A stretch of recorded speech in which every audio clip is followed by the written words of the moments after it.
증거로 쓰일 수 있느냐, 형사처벌의 위험이 있느냐, 이거는 증거 수집의 과정에 따라서 달라질 것 같거든요. 보통 부부 간에는 어느 정도 핸드폰을 공유하고 있습니다. 뭐 예를 들면 갑자기 전화를 대신 받게 된다거나 비밀번호를 대략적으로 알고 있다거나 뭐 일일 처리를 대신 해주려고 핸드폰을 보는 경우도 있고, 이렇게 해서 우연하게 불륜 사실을 알게 되는 의뢰인들도 상당히 많습니다.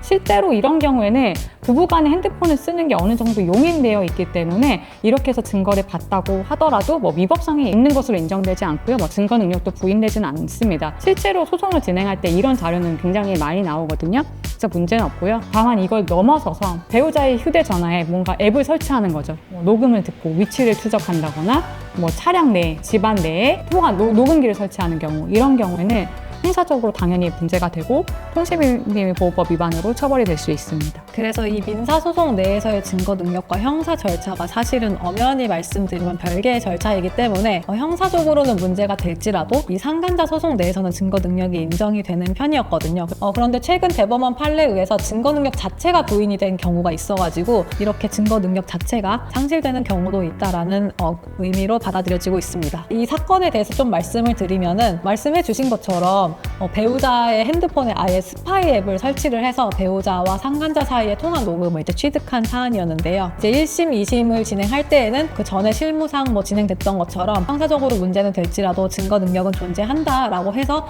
이 상간 사실을 입증하는 자료로 인정이 되었습니다.